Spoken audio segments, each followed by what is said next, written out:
Buenos días. Buenos días. Hoy vamos a hablar acerca del enojo, una de las aflicciones más destructivas, más dolorosas en muchos sentidos. Vamos a explicar cómo, según la psicología budista, podemos apaciguar y eventualmente incluso eliminar por completo esta aflicción. Pero me gustaría que comenzáramos,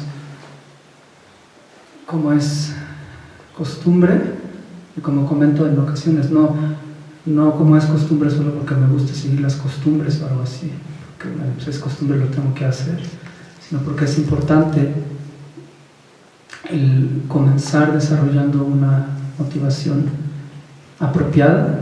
Cuando escuchamos una enseñanza, siempre tenemos que observar nuestra mente, observarnos a nosotros mismos y preguntarnos: ¿por qué estoy aquí? ¿Qué es lo que me trajo aquí? ¿Quién me trajo aquí? A lo mejor un amigo. ¿Qué me trajo aquí? El coche. Pero no me refiero a eso, sino ¿cuál es la motivación por la cual estoy aquí? ¿Cuál es la motivación por la cual estoy aquí? Y yo también me tengo que preguntar cuál es la motivación por la cual estoy aquí dando esta plática. Si nuestra motivación está mezclada con los 8 intereses mundanos, pues quiere decir que hay algo que no está muy bien, no está del todo correcto, ¿sí? Por ejemplo, el hecho de que estemos reunidos aquí porque alguno de nosotros desea fama, está preocupado por obtener fama, o preocupado por si obtiene fama o no, de cierto desprestigio, o porque queremos alguna ganancia, ya sea económica o de algún otro tipo, y solamente pensar en eso. Claro que cuando la gente lleva a cabo trabajos, en muchas ocasiones necesitan una remuneración, pero tu motivación no es el dinero en sí. Entonces, si estás preocupado por la ganancia o la pérdida, o por la alabanza, la crítica, o por el hecho de obtener placer o algo, digamos, para ti mismo, como una experiencia de placer o de felicidad para ti, y preocupándote por no obtenerla, también es un poco complicado. No quiere decir que no debamos de desear felicidad o bienestar. Lo que quiere decir esto es que si lo que haces nada más lo estás pensando por tu bienestar, puede ser un poco complicado, porque hay cosas que a veces tienes que sacrificar cuando tienen un significado mayor y más profundo que puede tener un impacto de beneficio en muchos seres. Por poner un ejemplo, si ustedes me piden que tengamos esta sesión a las 5 de la mañana, yo inmediatamente puedo pensar: no, a las 5 de la mañana eso es algo que a mí no me conviene, eso es algo que a mí no me da felicidad o no me da placer, entonces de entrada no quiero dar la plática a esa hora. Pues eso no es apropiado. Tengo que pensar: bueno, ¿por qué a esa hora? Es a la única hora que pueden las personas, entonces pues, aunque tenga que ser un sacrificio para mí, pues la puedo hacer a esa hora, y no es algo que tal vez me está dando placer en ese sentido, que tal vez es un sacrificio, pero que es importante, y por esa razón puedo tomarla como algo valioso que se tiene que hacer. Entonces a eso se refiere este último punto. Pues tenemos que cuidar mucho que nuestra motivación siempre esté alejada de estos intereses mundanos, ¿sí?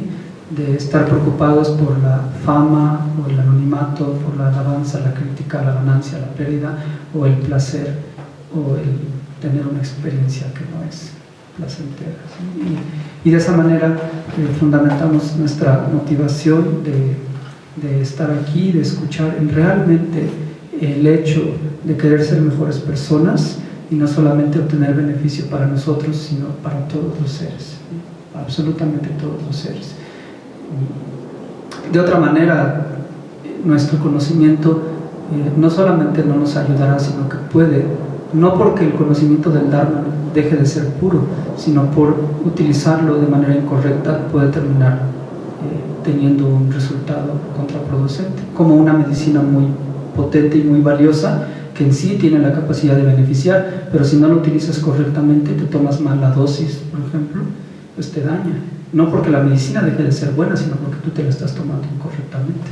De la misma manera, el Dharma, las enseñanzas siempre son puras y siempre ayudan, pero si uno, en vez de utilizarlas para cambiar de manera positiva, solamente guardas el conocimiento sin realmente ponerlo en práctica, pues eso te puede hacer más orgulloso, más arrogante, o más competitivo, o más celoso con otros, los que crees que tienen más conocimiento, etc.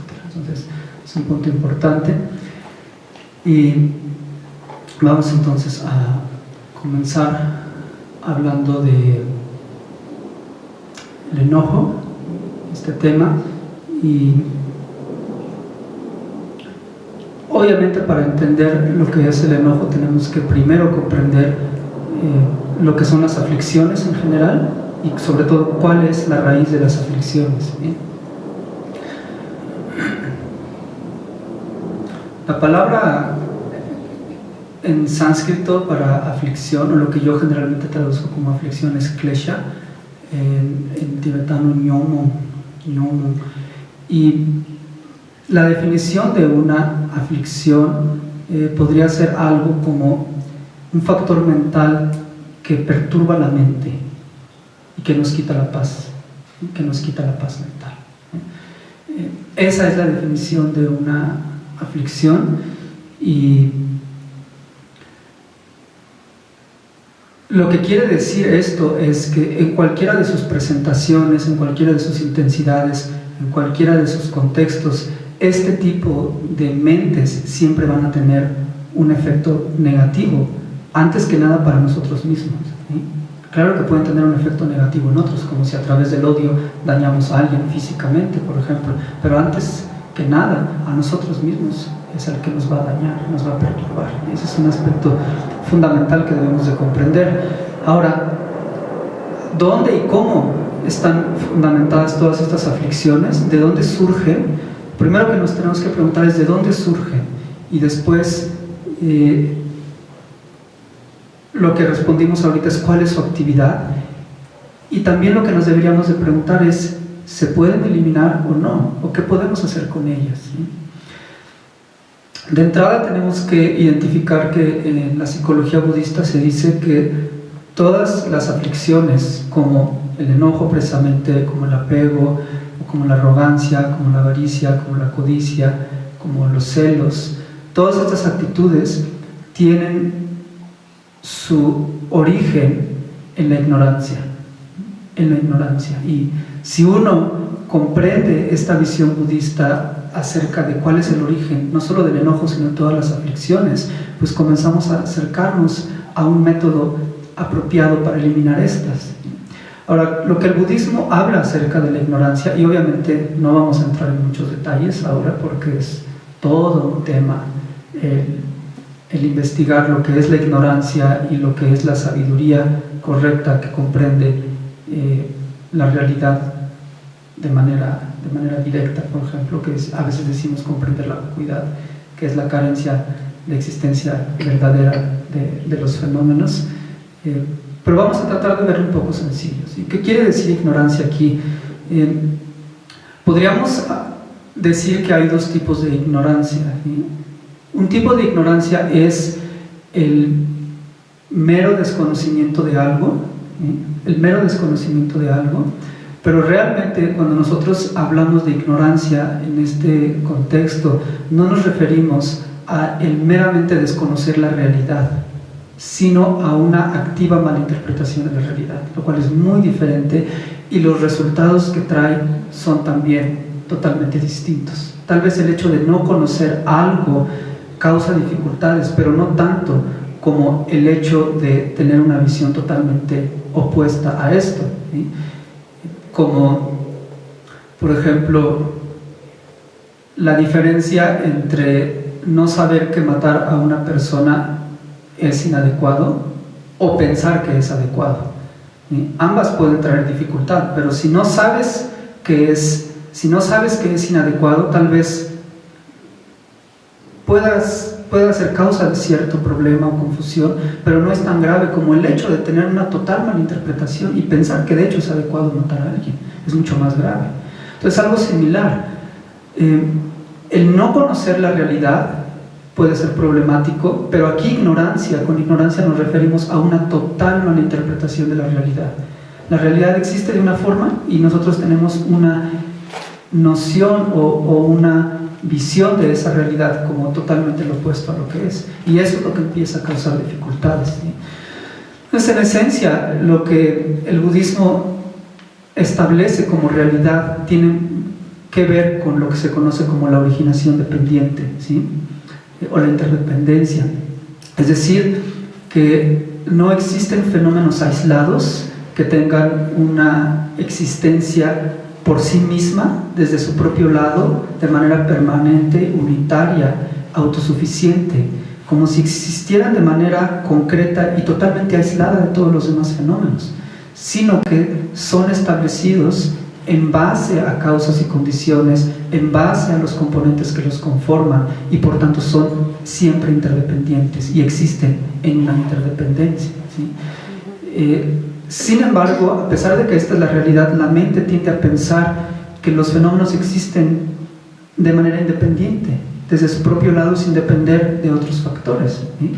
Como por ejemplo, voy a utilizar este ejemplo a través del rosario. Nosotros tendemos a pensar de que existe un rosario que en sí mismo tiene una existencia independiente, fundamental. Desde su propio lado hay algo que es un rosario que no depende de nada para existir, pero si nosotros lo cortamos ahorita, no lo voy a cortar ahora, ¿no? Si ahorita lo cortamos y riego todas las cuentas por el piso, ¿en dónde está el rosario? ¿Dónde está realmente? No puedes decir está en esa cuenta, o está en esa otra cuenta, o está en el hilo. Eso no quiere decir que el rosario no exista, que el mala no exista, sino que existe únicamente como una designación que se establece en base a un hilo y 108 cuentas, ¿sí? 108 cuentas unidas por un hilo, a eso se le llama. Pero más allá de eso no puedes encontrar una esencia de un rosario que existe totalmente independiente de manera concreta y fundamental. Eso es lo que el budismo habla acerca de la realidad. Y ahora, ¿cuándo y cómo es que se comienza a poner complicada todo esto, toda esta cuestión? Es cuando eso mismo lo aplicas a la visión que tú mismo tienes de ti y tu relación con otros, ¿sí? Es decir, piensas que existe un ser o una entidad fundamental que existe por sí misma de manera independiente, sin estar interconectado con otros, con nada ni nadie. Y ahí es que surge entonces lo que aquí llamamos ego. En Occidente se le llama ese fuerte ego, que digamos que es una excesiva preocupación por uno mismo, ¿sí?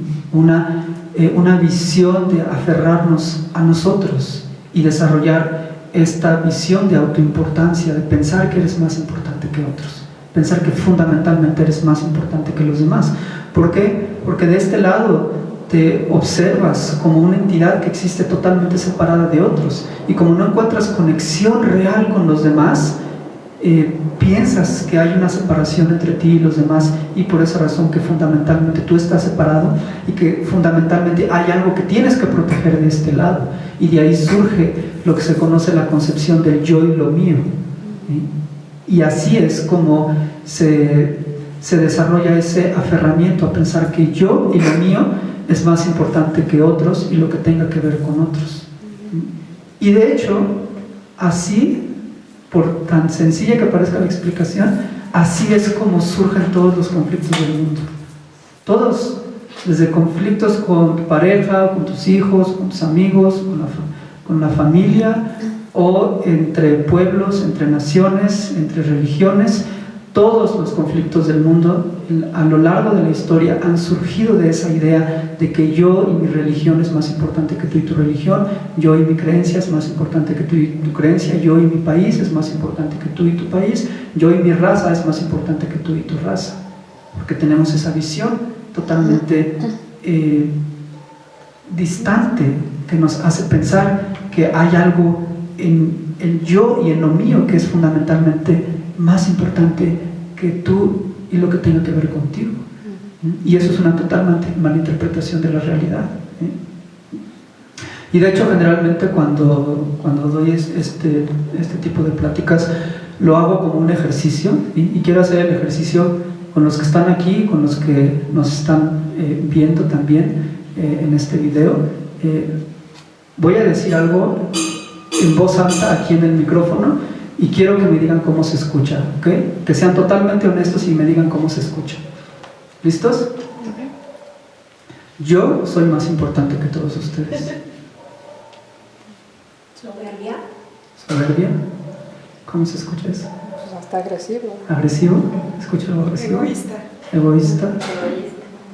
Imagínense que yo, ahorita aquí en el micrófono, yo, y no solamente los que están presentes, todos los que nos están viendo ahorita en el video, yo soy más importante que todos ustedes. Curioso, ¿no? ¿Saben qué es lo interesante de esto? Lo que es para mí muy interesante de esto es que si uno lo dice en voz alta en un micrófono, se escucha demasiado burdo, demasiado agresivo, demasiado incongruente. Pero en realidad es como la mayoría de nosotros pensamos y actuamos. Nadie lo dice en voz alta, nadie se para en un micrófono a decir yo soy más importante que ustedes, pero consciente o inconscientemente, así es como sentimos y así es como actuamos, con esa noción de que somos más importantes que los demás. Cuando lo decimos en voz alta en frente de otros, como que nos ponemos en evidencia de lo mal que está pensar así. Pero cuando lo sentimos un poco a escondidas, no nos estamos poniendo en evidencia, pero es exactamente lo mismo. Es exactamente lo mismo. Y podemos comprobar ahorita, y creo que lo comprobamos, lo inadecuado que es pensar así. Creer que realmente somos más importantes que otros. No quiere decir que no seamos importantes, pero más que otros, ¿por qué? ¿Por qué voy a pensar que yo soy más importante que todos ustedes? ¿De dónde saco esa idea? ¿Porque yo soy yo? ¿Cuál es la razón? ¿Alguien puede dar la razón? Por ego. Por el ego. Pero el ego no es una razón realmente, no es una razón válida. No es una razón válida. Entonces, es algo que tenemos que reflexionar. ¿Por qué pensamos que somos más importantes que los demás? Y también darnos cuenta que esto surge de una mala interpretación de la realidad. Que no somos más importantes que otros, somos todos igualmente importantes. Todos somos igualmente importantes, ¿sí? Hace unas semanas, un par de semanas, yo en lo particular no tengo Facebook, el centro tiene, porque claro que puede ser una herramienta para beneficiar a otros, pero yo en particular no tengo, pero estaba viendo algo a través del Facebook del centro y vi que una persona puso, mis niños son los más importantes, pon me gusta si estás de acuerdo. Entonces yo le escribí, yo no estoy de acuerdo. No creo que mis niños sean los más importantes. Yo creo que todos los niños son igualmente importantes. Pues, ¿por qué la persona puso eso? Honestamente, porque no creo que haya tenido la capacidad de reflexionar que el pensar que mis niños son los más importantes es una cuestión inapropiada. Y que ¿por qué estás diciendo eso? ¿Sí? Solamente hasta donde yo alcanzo a ver hay dos formas por las cuales puedes pensar esto. Una, porque son mis niños, son míos, o porque son niños que necesitan ayuda y cuidado y protección. En el caso de la primera, es muy evidente que es inadecuado, porque son mis niños, son más importantes, por favor. En el caso de la segunda, puedes decir, ¿por qué mis niños son más importantes? Porque necesitan cuidados, amor y atención. Pues todos los niños necesitan eso también. Entonces, ¿por qué los tuyos van a ser más importantes si todos los niños quieren ser felices y no sufrir? Entonces muestra que hay una total incongruencia, pero la gente pone me gusta nada más sin pensar. Entonces, tenemos que pensar. Buda nos invita a pensar y reflexionar todo el tiempo, ¿sí? Entonces, de esta ignorancia también surgen todos los problemas del mundo, porque aquí hay algo muy interesante, ¿sí? Que es lo que comentaba ayer en la clase aquí en el centro también. Todo lo que alimenta, todo lo que alimente esa noción de que somos los más importantes se va a convertir en un objeto de apego, ¿sí? Y todo lo que dañe esa idea de que no somos los más importantes se va a convertir en objeto de aversión, aferramiento y rechazo, aferramiento y rechazo. Y somos como niños, honestamente somos como niños que no pensamos adecuadamente y me gusta, lo quiero, no me gusta, lo rechazo. Me gusta, me hace sentir bien, lo quiero, no me hace sentir bien, lo rechazo. Y así somos, con todo, con todos. Y realmente es una actitud totalmente incorrecta que proviene de la ignorancia, de esa idea de que como nos sentimos los más importantes, aquello que nutra esa concepción, vamos a querer aferrarnos de esto y no querer soltarlo, que es el apego. Y cuando algo dañe o alguien dañe, aunque no sea por interés, digamos, no quieran realmente dañarnos, pero simple y sencillamente a mi ego no le guste la actitud de esa persona, inmediatamente siento rechazo hacia él o a ella. ¿Sí? Tal vez, por ejemplo, Ana me trajo agua caliente, ¿sí? Si me gusta el agua caliente, entonces, oh, agua caliente, qué rico, muy bien. Valoro el agua, valoro hasta la taza donde está el agua y por supuesto a ella, ¿no? Pero si no me gusta el agua caliente, pues, oye, ni para poner una bolsita de té. Inmediatamente siento aversión hacia ella. Inmediatamente, oye, qué coda, ¿no? Qué coda, ya ni para poner una bolsita de té. Inmediatamente siento rechazo hasta el agua caliente, no quiero ni tomar el agua caliente. Y a ella también, inmediatamente un rechazo. ¿Por qué? Ella tal vez pensaba que me gustaba el agua caliente y lo hizo con buena intención.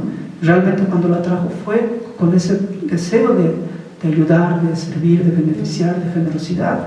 Pero a mi mente es a la que no le pareció y de ahí surge el rechazo hacia ella. No tiene que ver nada con su acción, tiene que ver con que hacia mi ego, a mi autoimportancia, le pareció, ¿no? Es decir, esa acción dañó mi autoimportancia o nutrió mi autoimportancia. Si nutrió mi autoimportancia, entonces me gusta y la valoro y siento cierto apego hacia ella, ¿sí?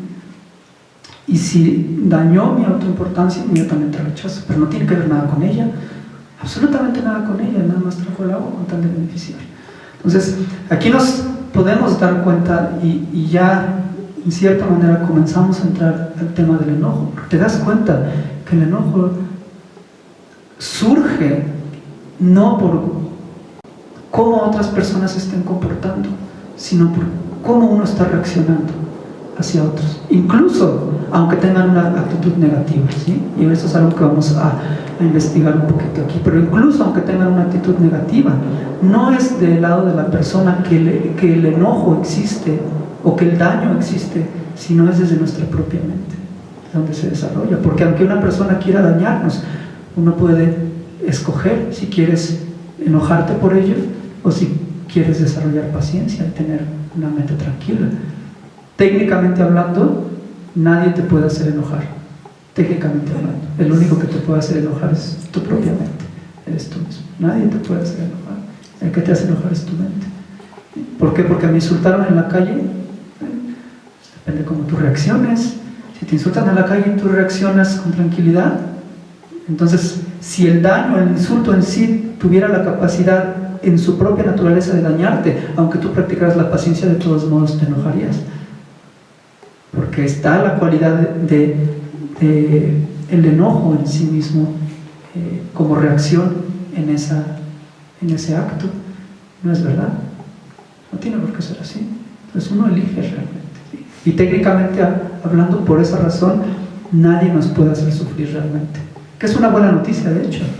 De hecho es una buena noticia, que pensamos es que me hace sufrir, y es que esto me hizo sufrir, o buscamos a alguien para que me haga feliz, o algo para que me haga feliz, y estamos en busca de lo que quiero que me haga feliz y tratando de evitar lo que no quiero que me haga sufrir. Lo único que tienes que hacer es trabajar con tu mente, no tienes ni que rechazar a la gente, ni tampoco tienes que tratar de estar buscando cosas externas o una persona que te haga feliz. Nadie te puede hacer feliz, absolutamente nadie, ni siquiera Buda te puede hacer feliz, nada más así como así. Buda te puede enseñar el camino y si tú lo recorres, es ese proceso, ese progreso el que te va a hacer feliz. ¿Sí? Buda no puede otorgarte la felicidad como se da un regalo a alguien, Navidad o el Día de Reyes, lleguen los santos reyes y te den felicidad, o llegue Buda y te dé felicidad. Se puede. Entonces es una buena noticia, porque quiere decir que si nosotros entrenamos nuestra mente, uno mismo puede eliminar el sufrimiento y obtener felicidad, ¿sí? Uno mismo lo puede lograr. ¿Y cómo es que uno mismo lo puede lograr? Eso tiene que ver también con la naturaleza de la mente, ¿sí? Y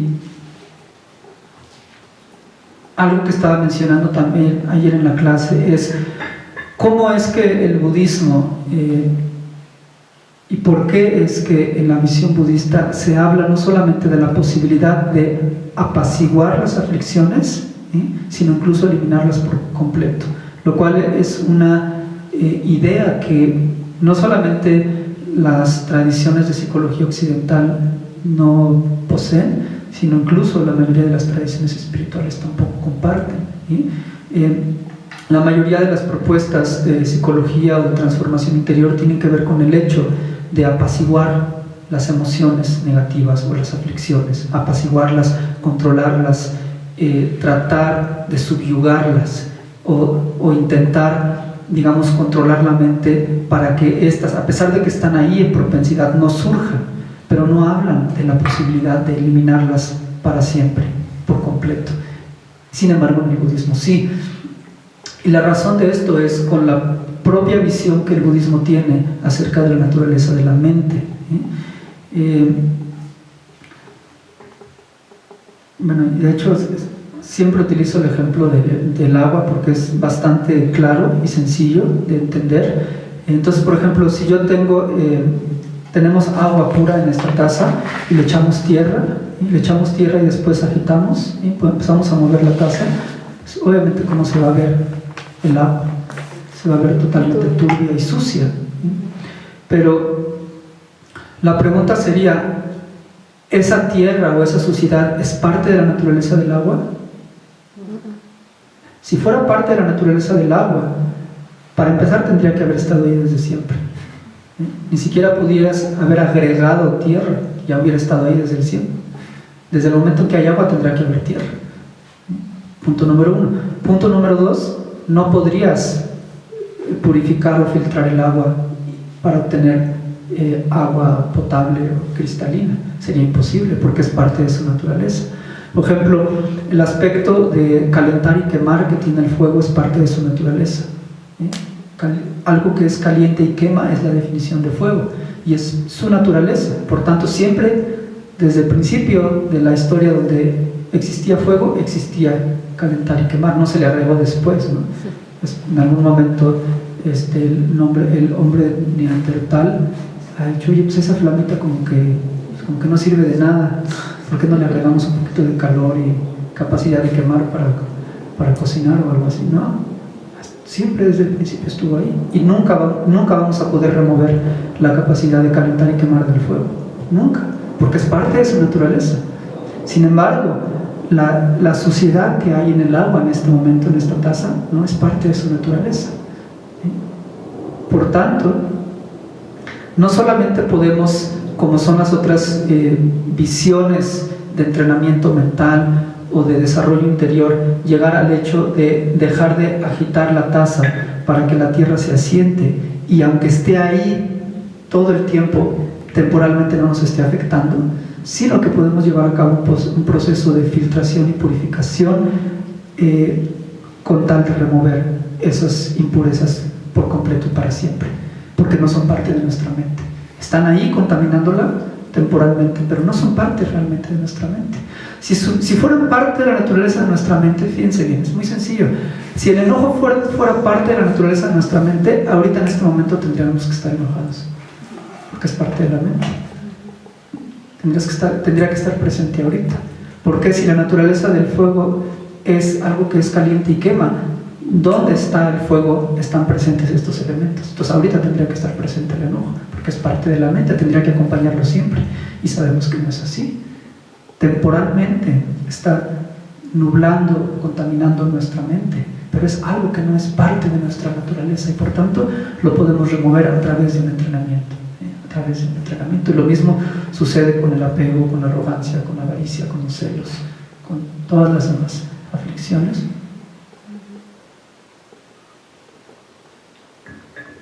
Y eso es un aspecto muy importante de entender y es otra de las buenas noticias, ¿no? Que al principio podemos y debemos apaciguar la mente, ¿sí? Eso lo logramos con la meditación shamatha, por ejemplo, meditación de concentración, nos ayuda a apaciguar las aflicciones o las emociones Y de ahí comenzamos un proceso de análisis también que nos ayuda, no solamente irlas controlando, sino tarde o temprano, a través de comprender de manera profunda y directa la realidad, que es la interdependencia, eliminar la ignorancia que tenemos, que es esa concepción de que existe un ser de manera permanente, unitario, autosuficiente, que existe por sí mismo de manera fundamental. Eliminas esa idea. Cuando eliminas esa idea, se elimina el ego. Cuando se elimina el ego, entonces ya no hay apego y aversión. Si no hay apego y aversión, no hay aflicciones, porque todas las aflicciones surgen de estas tres. Por eso son llamados los tres venenos, y todas se originan de la ignorancia, el apego y la aversión, y después el orgullo. Por ejemplo, el orgullo, la arrogancia o la avaricia surgen del apego, y el enojo, los celos, el resentimiento, etcétera, surgen de la aversión, y así es como se ramifican todas. Incluso en los textos se dice que hay 84.000 aflicciones, todas surgen de estas tres, fundamentalmente de la ignorancia. Si no hay ignorancia, no hay aflicciones, y si no hay aflicciones, la mente no se perturba. Si la mente no se perturba, tampoco llevamos a cabo acciones que dañen a otros. Si no llevamos a cabo acciones que dañen a otros, no acumulamos karma no virtuoso. Y si no tenemos ni aflicciones ni karma no virtuoso primero, y después ni siquiera karma en general, pues obtenemos no solamente una vida totalmente en paz y tranquila, sino incluso la liberación total del sufrimiento. Pero todo tiene que ver con remover la raíz de todo el sufrimiento, que es la ignorancia, que es como la diferencia entre podar una planta venenosa, y que es como apaciguar las aflicciones, o ir a la raíz y sacarla por completo. Entonces, una vez que sacas la raíz, pues ya no hay planta venenosa, ya no necesitas estarla podando todos los días. Entonces, ir al origen del problema elimina completamente todo lo demás. Por eso tenemos que hacer esfuerzos para comprender la realidad de manera apropiada, ¿sí? Entonces, vamos a ver un poquito más en específico el tema del enojo, y voy a tomar como referencia algunos textos, algunas citas.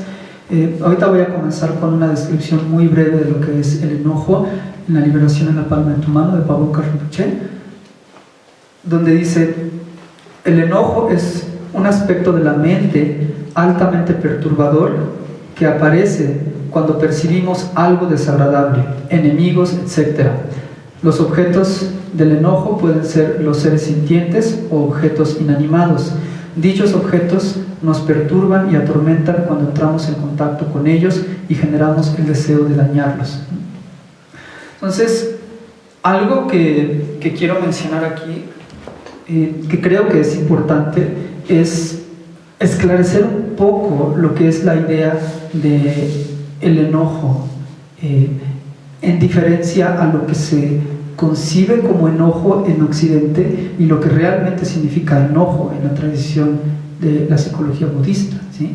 Que recuerden que muchas veces pues tenemos palabras en tibetano o en sánscrito que son muy específicas para una aflicción o para una emoción negativa, y que cuando las traducimos a otro idioma como el inglés o el castellano, pues tratamos de encontrar una que se asemeje, pero que a veces no realmente muestra el significado preciso de lo que quiere decir este factor mental.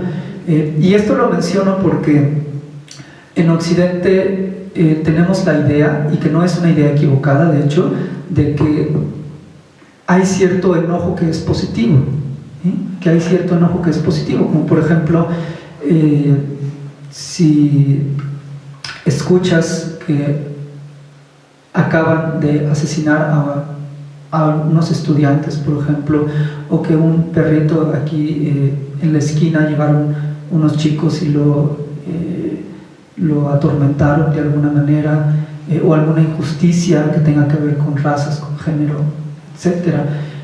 Pensamos no solamente que es posible, sino que es apropiado enojarnos, y tenemos esa idea de que si no nos enojamos es como si casi que no estuviéramos en contra de ello, ¿no es verdad? Como si no tuviéramos una idea de que eso es incorrecto, o pareciera que entonces no nos importa.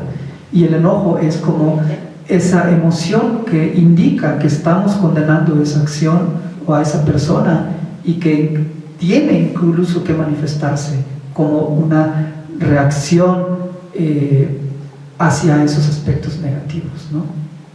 Y si lo analizas desde esa perspectiva, no está del todo mal utilizar esa noción, pero cuando menos tendríamos que ser claros en si lo estamos estableciendo como enojo, es desde el punto de vista de la psicología budista en específico, o es desde el punto de vista de que el enojo en Occidente puede tener estos dos significados.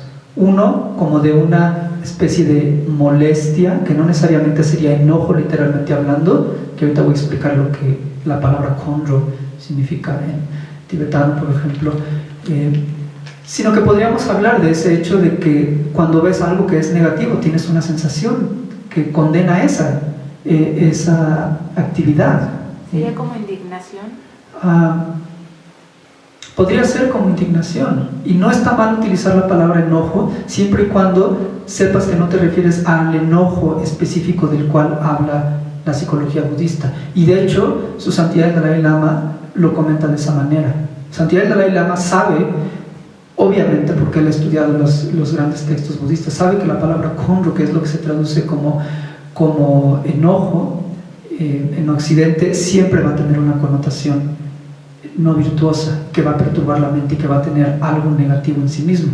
Pero su santidad a su vez sabe que en Occidente el enojo tiene otras interpretaciones y por lo tanto él ha expresado que hay ciertos tipos de enojo que pueden ser positivos, pero es única y exclusivamente bajo el entendimiento de enojo, no como enojo real en el sentido de sentir aversión y deseo de dañar a otros, sino en el sentido de, como tú dices, cierta indignación o cierta reconocimiento de que ese acto es negativo y que esa emoción implica el hecho de que uno está condenando eso, pero no necesariamente de una manera negativa y que perturbe la mente, ¿sí?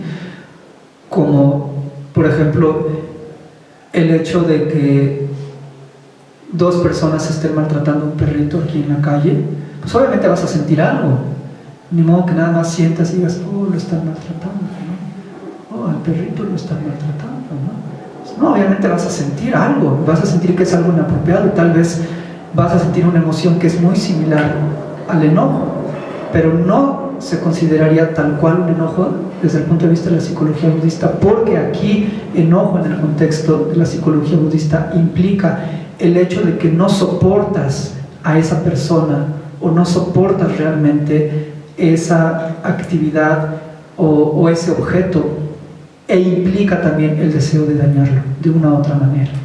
Hay un elemento de querer dañar, ¿sí?, en el enojo.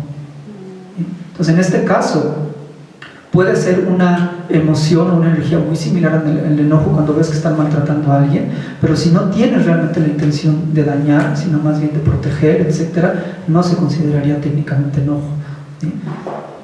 ¿Sí? Pero su santidad de lo que habla es que en algunas ocasiones, como externamente es muy similar, podemos hablar de que hay, en términos occidentales, un enojo que es como esa molestia, esa, digamos, actitud que considera inapropiada una acción y que no es malo sentirlo, pero siempre y cuando no existan los elementos de aversión y de querer dañar a otros, entonces puedes decir que todavía están dentro del ámbito de lo apropiado. Pero el enojo realmente, el enojo dentro de la psicología budista, a lo que se refiere es esa molestia con algo o con alguien, ¿sí?, que no soporta a esa persona, por ejemplo, o ese acto o ese objeto, y que tiene la intención de dañarlo. Eso es lo que se establece como enojo. Entonces, esto lo quería mencionar porque es ese tipo de palabras que pueden ser confusas.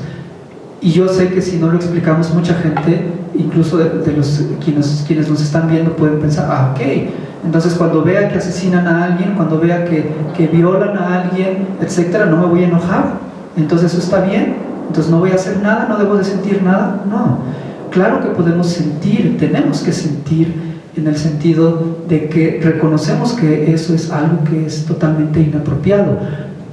Y desde ese punto de vista, si quieres decir que ese enojo está bien, desde ese punto de vista, pero no en enojo en el sentido real, como se explica en los textos budistas, que implica el hecho de no soportar a esa persona y una intención de querer dañar. ¿Okay? Entonces, esa diferenciación es muy importante. Y por tanto, cuando menos, lo que tenemos que asegurar que vamos a evitar es este aspecto, ¿sí? Que es claro que podemos reconocer que esa es una acción, que la persona está haciendo algo que no es apropiado, pero nunca con aversión, nunca con odio y nunca con el deseo de dañar. ¿Por qué? Que finalmente,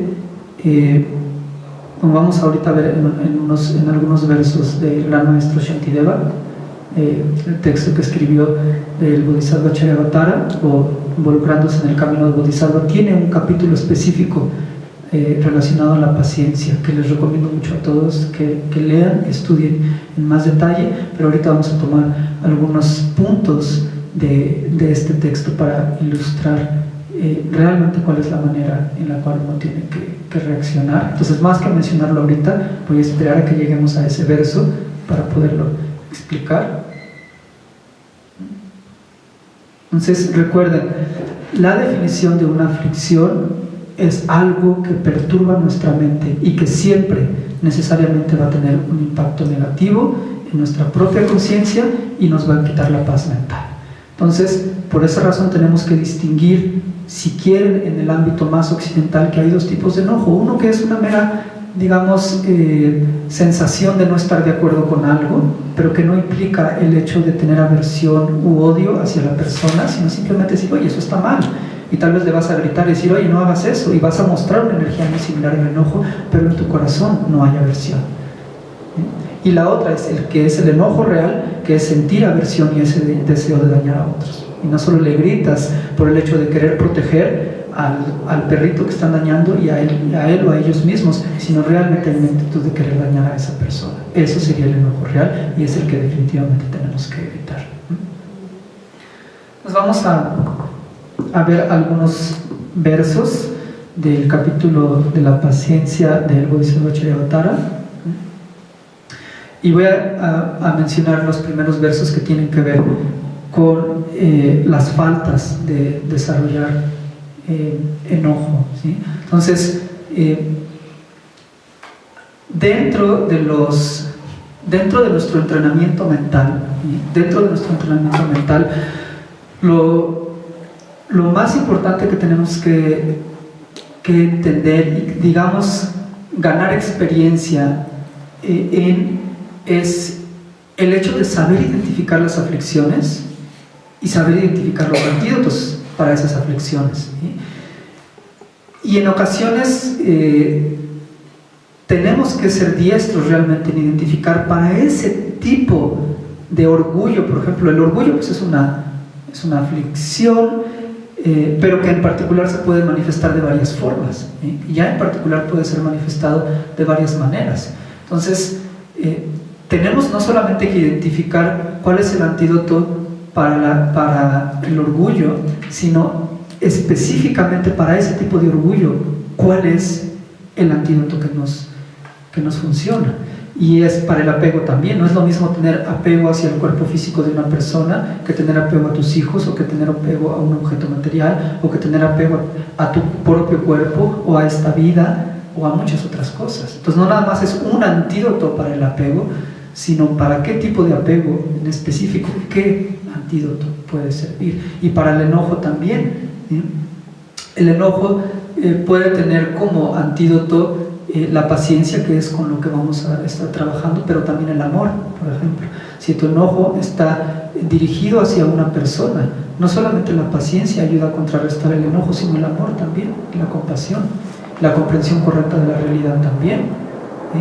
El meditar en el karma también, en la impermanencia también. Hay muchas cosas que ayudan, ¿sí? Entonces, tenemos que también saber reconocer para el tipo de enojo que estoy teniendo en específico, qué elementos puedo utilizar de manera más precisa que me ayuden a contrarrestar ¿sí? Vamos a ver entonces algunos de los puntos que menciona Shantideva sobre las faltas de desarrollar enojo.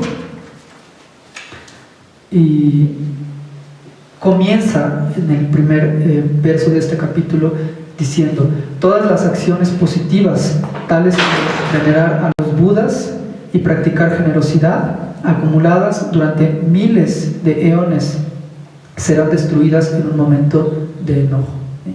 Este es un verso muy famoso del Bodhisattva Charyavatara y es muy importante para reflexionar, porque básicamente lo que nos trata de decir es que incluso si hemos acumulado un gran número de acciones positivas durante mucho tiempo, durante muchísimo tiempo, y que nos han llevado a acumular esa energía positiva, esa virtud, ese mérito que es una especie de combustible que nos ayuda en nuestro progreso espiritual, todo eso puede ser echado a perder en un momento de enojo, ¿sí? Tal vez no estamos hablando de un enojo de que algo suceda, que te quedes atorado en el tráfico y te enojes, algo así, ¿no?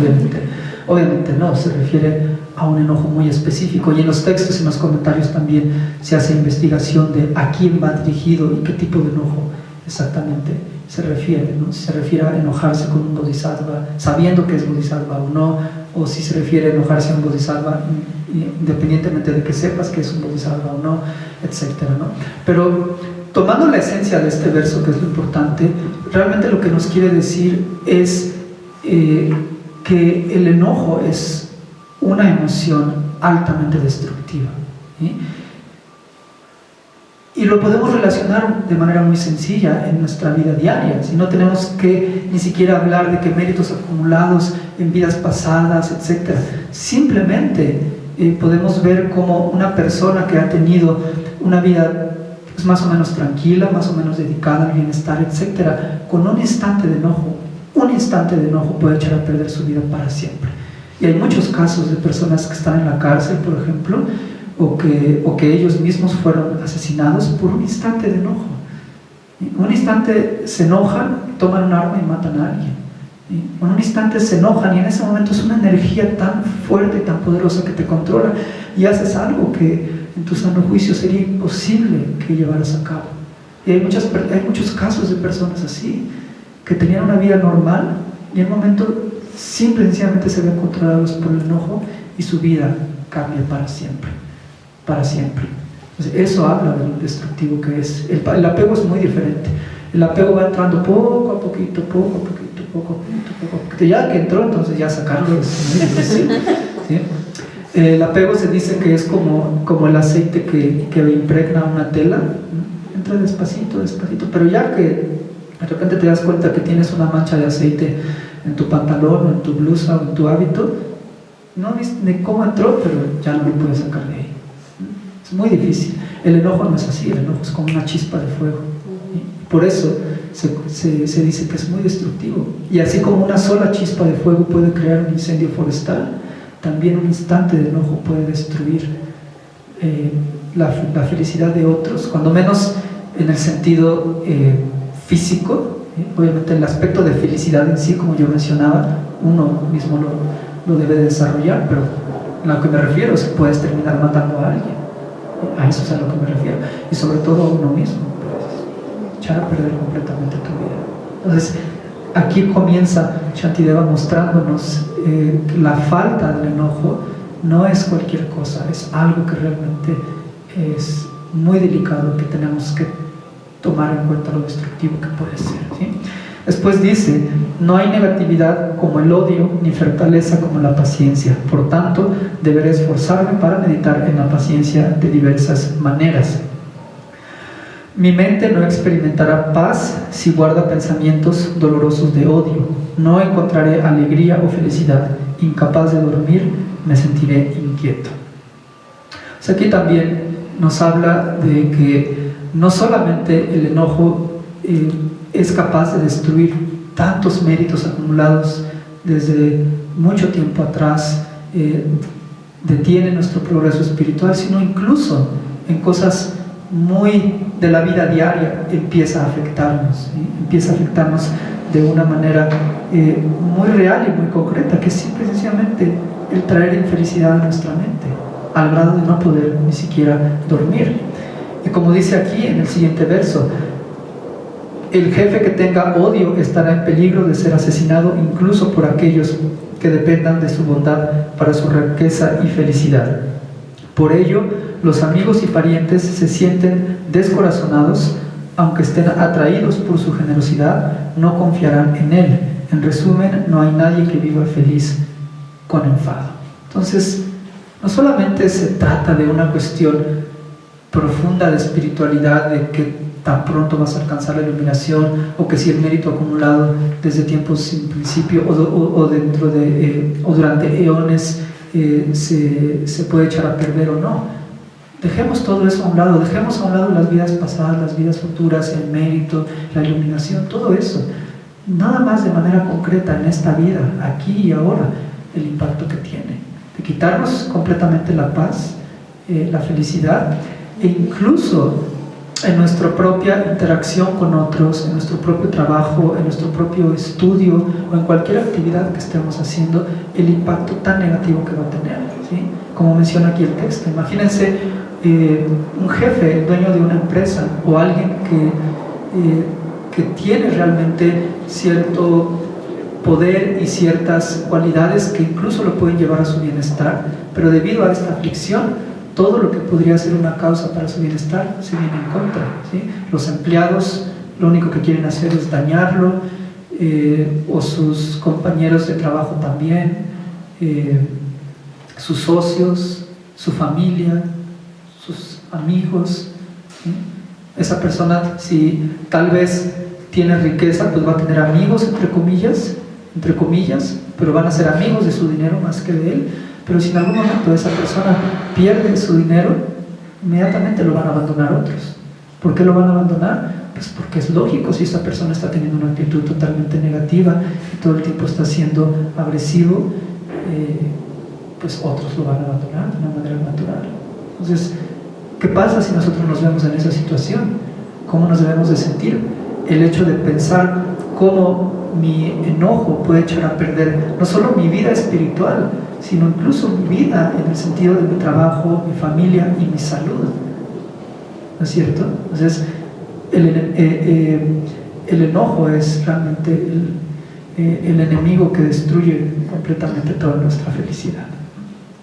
Y como dice aquí, precisamente así, el enemigo, el enojo, crea sufrimientos como estos, pero el que lo vence con asiduidad encuentra la felicidad ahora y en el futuro.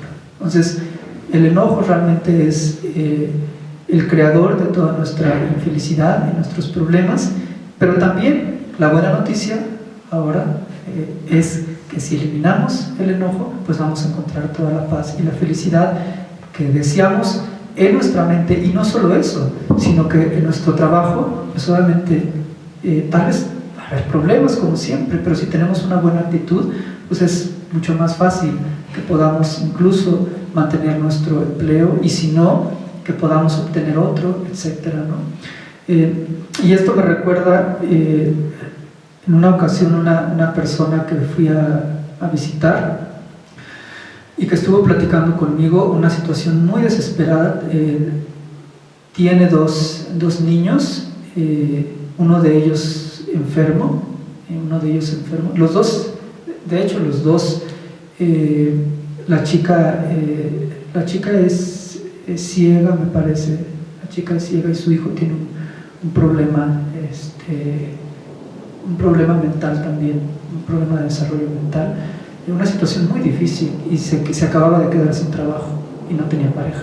Bueno, tenía pareja, me parece, pero no sé qué tanto le ayudaba, pero no, el padre de los hijos no estaba en contacto con ellos. Entonces, imagínense la situación, los dos hijos, uno enfermo y la chica que no podía ver. El padre de los hijos no se encuentra, la pareja no sé qué tanto lo apoye, y se acaba de quedar sin trabajo. Cuando me estaba explicando eso, yo decía, es increíble que se puede hacer, ¿no?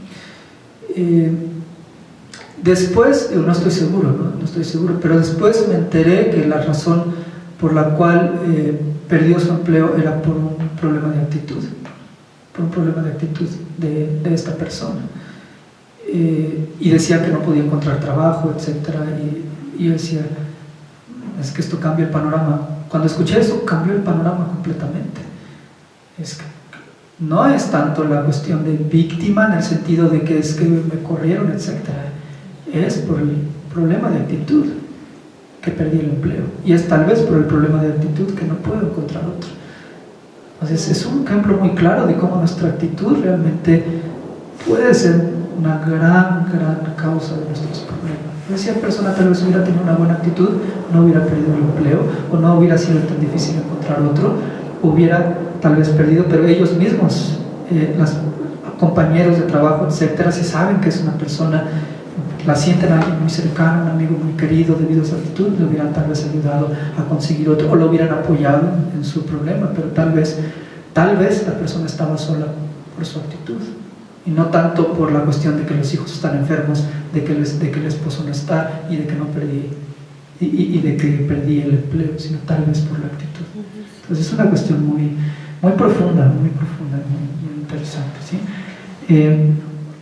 Aquí Shantideva también, obviamente no estoy yendo a todos los versos, estoy yendo a algunos versos específicos que quiero comentar el día de hoy, no a todo el capítulo de la paciencia, pero aquí también Shantideva menciona: por lo tanto debería erradicar totalmente el combustible de este enemigo, porque no tiene otra función que causarme daño. Y después en otro verso menciona: ¿por qué sentirse feliz por algo si se puede remediar? ¿Y para qué sirve sentirse infeliz por algo que no se puede remediar? Este es uno de los versos tal vez más conocidos, no solo del capítulo de la paciencia, sino de todo el Bodhisattva Charyavatara de Shantideva, que es realmente excepcional en cómo algo tan sencillo, un pensamiento tan sencillo puede tener un significado tan profundo, y que puede mostrarnos realmente en ocasiones dónde estamos actuando, dónde estamos pensando mal, como apuntarlo de una manera muy clara, ¿eh? Básicamente lo que está tratando de decir este verso es: si el problema tiene solución, no te preocupes, y si el problema no tiene solución, ¿para qué te preocupas? Así de sencillo. Entonces, ¿qué podemos hacer cuando nos encontramos con un problema? ¿Sí? Cualquier dificultad, pensar: ¿se puede solucionar o no se puede solucionar? Si se puede solucionar, ¿de qué me preocupo? ¿De qué me preocupo si se puede solucionar? En vez de andar preocupándome, pues mejor lo soluciono. Si no se puede solucionar, entonces ¿para qué me preocupo? ¿Para qué me preocupo si no puedo solucionarlo? Preocupándome no voy a solucionar, no puedo hacer nada, entonces pues mejor no me preocupo de ello. ¿No es cierto? Es algo tan sencillo, y es algo que en nuestro trabajo lo podemos aplicar de muchas maneras, y yo trato de aplicarlo constantemente, ¿sí? Aquí en el centro a veces tenemos mucho trabajo, de que nos piden, hace poco me pidieron, estamos organizando la gira de las artes místicas del Tíbet, y me pidieron que mandara algo para el otro día, y no lo tenía, y no lo iba a tener. ¿Para qué me voy a estresar? No lo voy a poder tener para mañana, entonces pues mejor avisé: ¿saben qué? Para mañana no va a estar para el viernes. Lo siento mucho, no tengo nada que hacer, no puede estar para mañana. Entonces, pues si aceptan que esté para el viernes, se los agradecemos; si no, pues ya será cuestión de que se enojen ustedes. Yo no tengo nada que hacer. Entonces, apagué la computadora y todo, me relajé, puse a hacer otras cosas y me olvidé del tema. Por completo me olvidé del tema. ¿Qué caso tiene? Es que lo tengo que mandar para mañana. Pues no puedo, no está, no lo voy a tener. Pues, asunto cerrado. ¿Qué caso cerrado por hoy? Cuando menos por hoy, caso cerrado. Te olvidas de eso. Entonces es simple y sencillamente la diferencia entre pensar adecuadamente o no saber cómo pensar, ¿sí? Es algo muy sencillo. Si lo puedes solucionar, no te preocupes, arréglalo. Si no lo puedes solucionar, pues, lo quiero para mañana, pues lo querrás para cuando quieras, pero no lo puedo hacer, pues, entonces pues, mejor ya prende la televisión y distrae.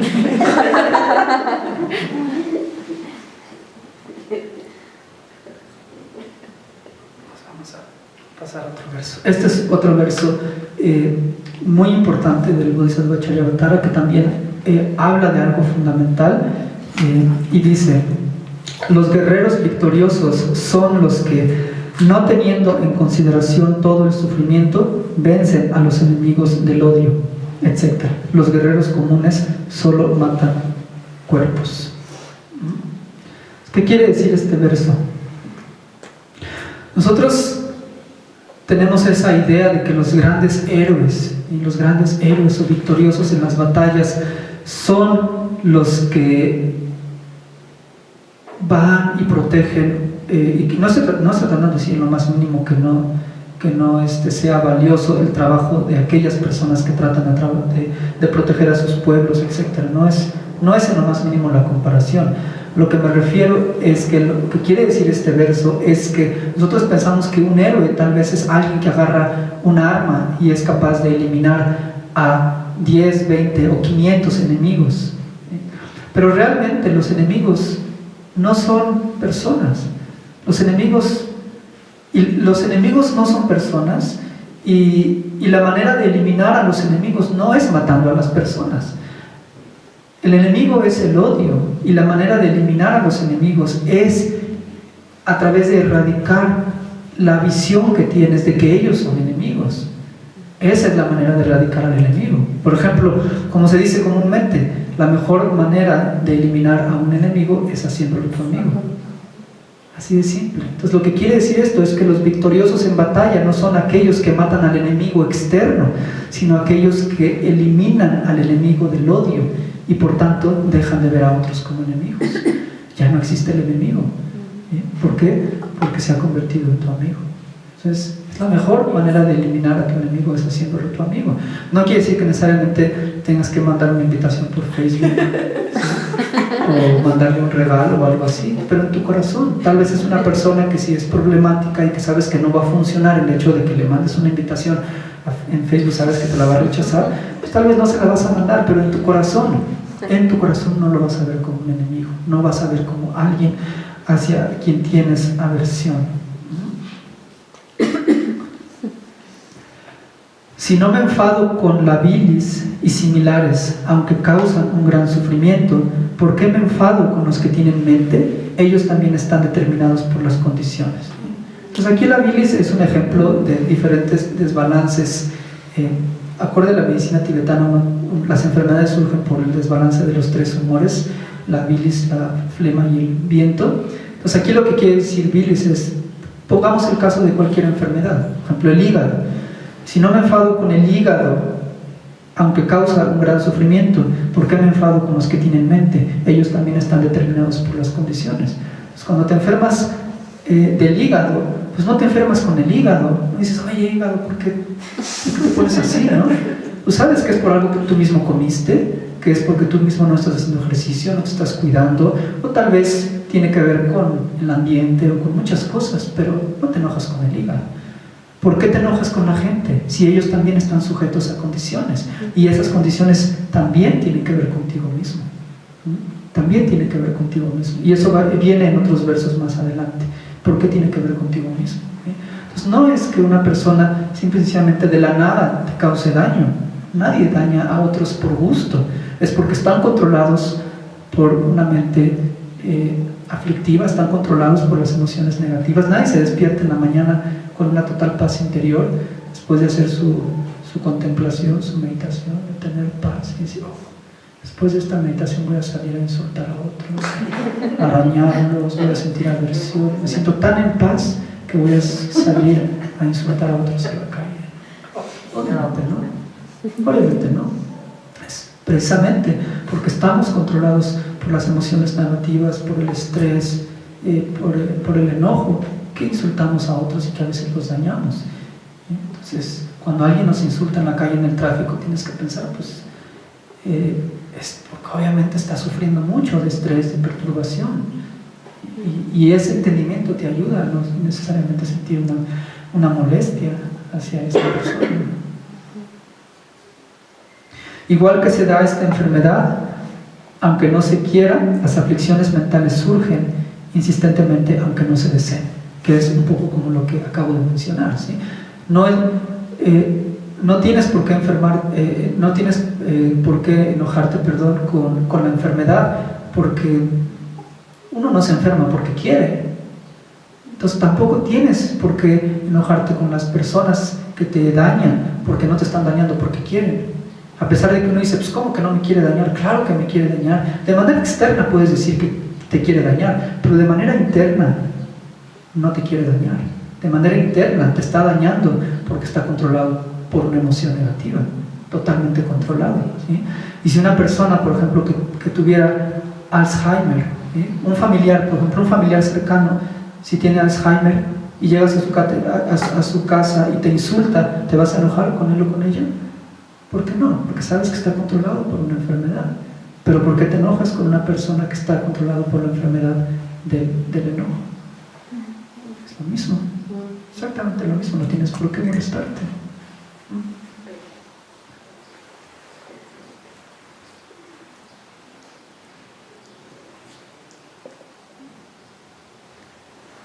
Así que cuando ve a un enemigo o incluso a un amigo cometer una acción inadecuada, pensando que tales cosas surgen de condiciones, permaneceré con una mente feliz.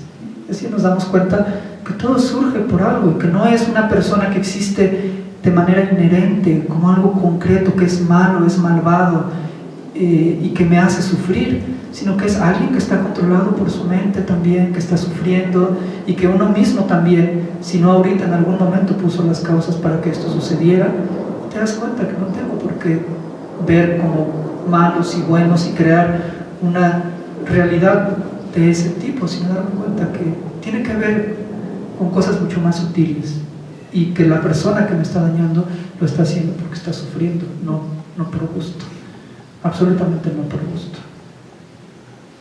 ¿Cómo estamos de tiempo? Bien, llevamos 1:07. 1:07.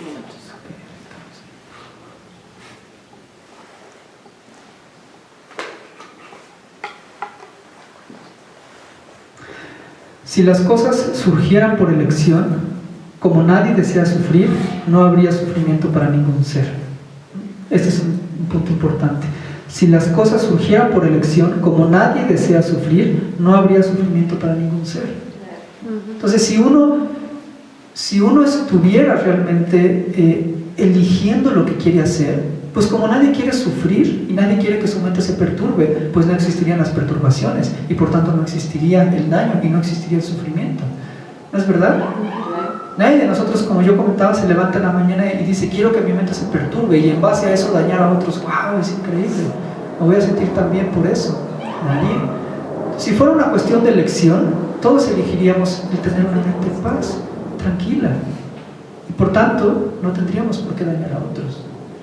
Y eso nos lleva a entender también que cuando otros te dañan no es por elección. De manera externa parece que es por elección. Pues ¿cómo no me va a estar eligiendo dañar? Si está viniendo aquí hasta mi cubículo en la oficina y me está diciendo esto. Sí, pero pareciera que lo está eligiendo, pero realmente es porque está controlada por una mente aflictiva que está haciendo que actúe así. No es porque realmente esté eligiendo actuar así.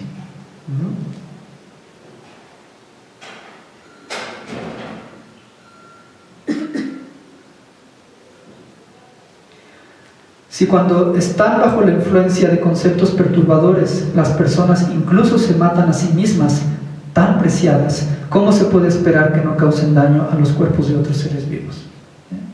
Entonces, aquí nos damos cuenta que realmente Shantideva es excepcional en la forma en que en un verso tan sencillo puede dar en el clavo a algo que tal vez nunca habíamos reflexionado y que ha sido una causa para que no podamos desarrollar paciencia hacia otros. Y es realmente por esa razón que este texto es una joya en la tradición budista. Fíjense lo que está diciendo aquí. Si otros, a través de estar confundidos, pueden dañarse a sí mismos, ¿cómo no vamos a esperar que nos dañen a nosotros? ¿No es verdad? Si uno es capaz incluso de quitarse la vida o de mutilarse o de dañarse tanto, nuestro propio cuerpo, que es lo más preciado que tenemos, físicamente hablando, ¿cómo vamos a esperar que no nos causen daño a nosotros? Entonces, eso quiere decir que realmente el daño que causamos a otros es porque nuestra mente está siendo controlada por las aflicciones. Por tanto, cuando alguien nos dañe, no tenemos que pensar que es una persona mala, fundamentalmente que nos quiere dañar, sino que hay una gran confusión en su mente y que por eso está actuando así. Y no quiere decir que entonces digamos, bueno, entonces que me hagan lo que quieran, o que entonces voy a dejar que me insulten, que me golpeen. No, puedes poner límites, puedes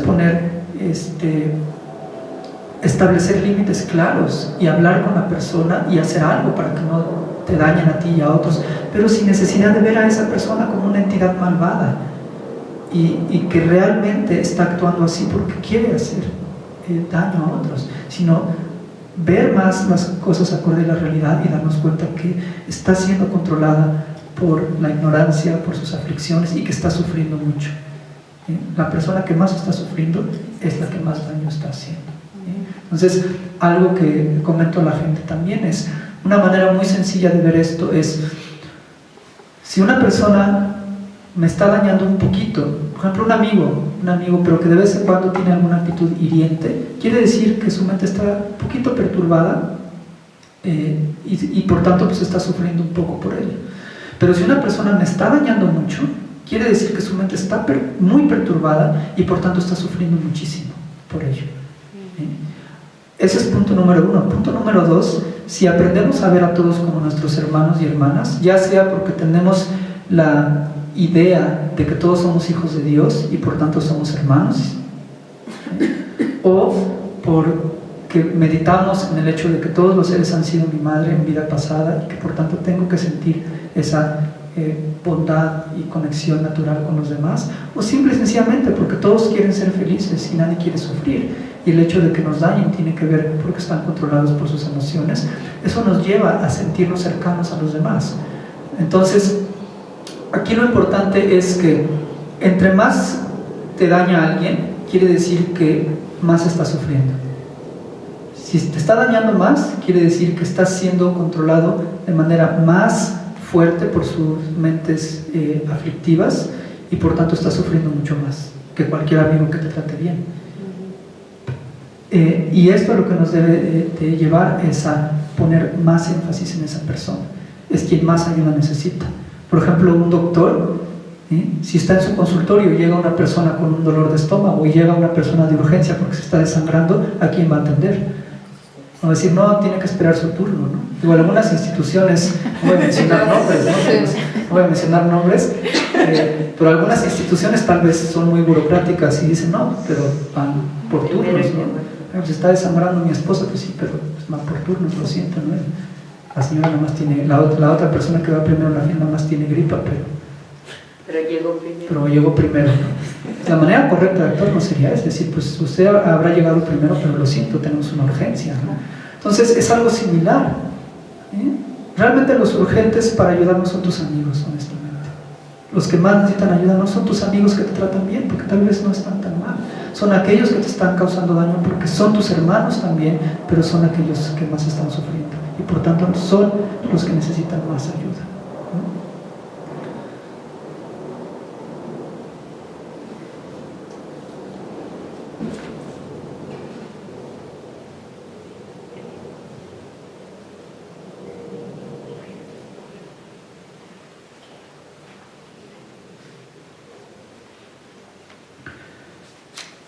Aunque no pueda desarrollar compasión hacia toda esa gente que debido a que en ellos surgen los conceptos perturbadores, intentan matarme, etc., lo último que debería hacer es enfadarme con ellos. Entonces, si no podemos desarrollar compasión hacia estas personas, cuando menos no tenemos por qué enojarnos con ellos, ¿sí? No hay razón por la cual enojarnos con ellos. Y esto, si vemos el próximo verso, nos ayuda también a entender cuál es la razón por la cual no tiene ningún sentido molestarnos con otros. Porque aquí menciona, aunque fuera la naturaleza de estos seres el causar daño a otros, seguiría siendo incorrecto enfadarse con ellos, porque sería como culpar al fuego por tener la naturaleza de quemar. Entonces tenemos aquí curiosamente dos perspectivas, y que ambas, lo interesante de la lógica de Shantideva, que realmente es muy especial, es que básicamente te dice, por donde lo quieras ver, no te queda de otra más que practicar paciencia. Porque lo que te trata de decir es, si no es la naturaleza de los seres el dañar a otros, sí, fíjense, si no es la naturaleza de los seres dañar a otros, no tienes por qué enojarte con ellos, porque simplemente están siendo controlados de manera temporal por sus aflicciones y tienes que entender eso. Ahora, si es la naturaleza de que de estos seres el hecho de dañarte, entonces tampoco tienes por qué enojarte con ellos, porque es como enojarse con el fuego, porque tiene la capacidad de quemar, porque su naturaleza es quemar. Si no te enojas, si el fuego te quema, no te enojas con él, porque sabes, bueno, pues es una naturaleza del fuego, es quemar. No tengo por qué enojarme, en sí ya es parte fundamental del fuego quemar, entonces ¿cómo me puedo enojar con el fuego? Si fuera realmente parte de la esencia de estos seres el dañar, no te podrías enojar con ellos, porque ni siquiera están actuando de manera consciente, no lo están haciendo porque ellos quieren, simplemente es parte de su naturaleza y es algo que no pueden desasociarse de esto, y por tanto no tienes por qué enojarte con ellos. Interesante, ¿no? Entonces básicamente lo que dice Shantideva es: no te queda de otra más que darte cuenta que si no es por su naturaleza, no tienes por qué enojarte, y si es su naturaleza, pues tampoco tienes por qué enojarte. No tienes por qué ver a estos seres como algo negativo y desarrollar una actitud de enojo o de enfado hacia ellos.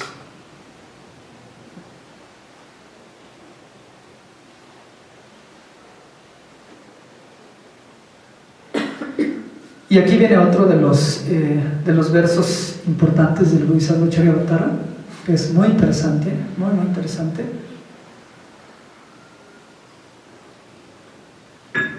Y dice: si me enfado con el que lo empuña, aunque de hecho el que me daña es el palo, teniendo en cuenta que él también es secundario, ya que a su vez ha sido incitado por el odio, ¿por qué no me enfado con el odio? Entonces vamos a poner este verso de una manera muy sencilla. Si alguien nos pega en la cabeza con un palo, ¿con quién nos enojamos? ¿Con el palo o con la persona? ¿Por qué no te enojas con el palo? Realmente el palo es el que te dio en la cabeza. El palo es el que hizo contacto en la cabeza. Ok.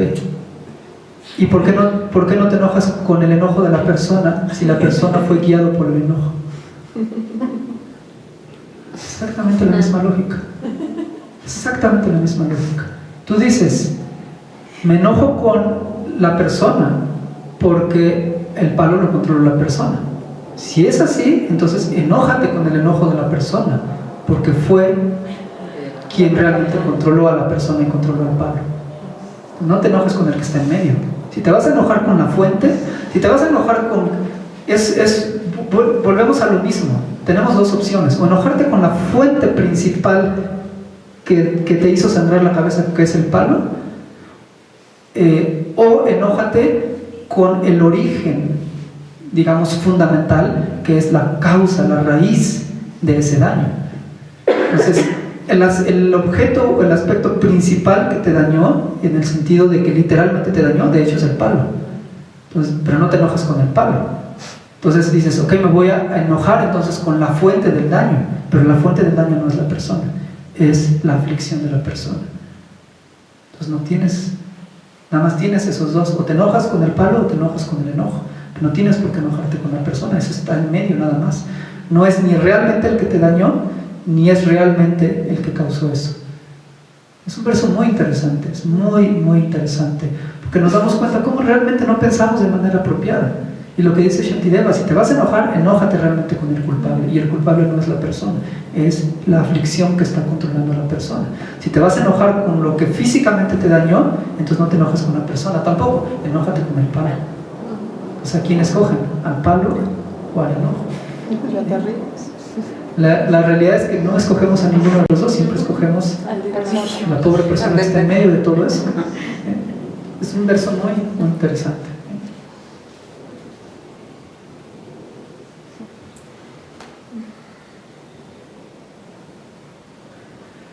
Anteriormente he debido causar un daño similar a otros seres, por lo tanto es correcto que este daño torne a mí, que soy la causa de perjuicio a los demás. Entonces, Aquí comienza una serie de reflexiones, Shantideva, acerca de la manera apropiada de involucrarnos con meditar en la paciencia hacia otros, y tiene que ver con ese hecho de, siguiendo incluso la lógica de este daño, dices, ok, por un lado no me puedo enojar con la persona, porque o me enojo con el palo o me enojo con el enojo, pero por otro lado yo creé esta situación. Desde el punto de vista del karma, no puede haber un resultado sin origen.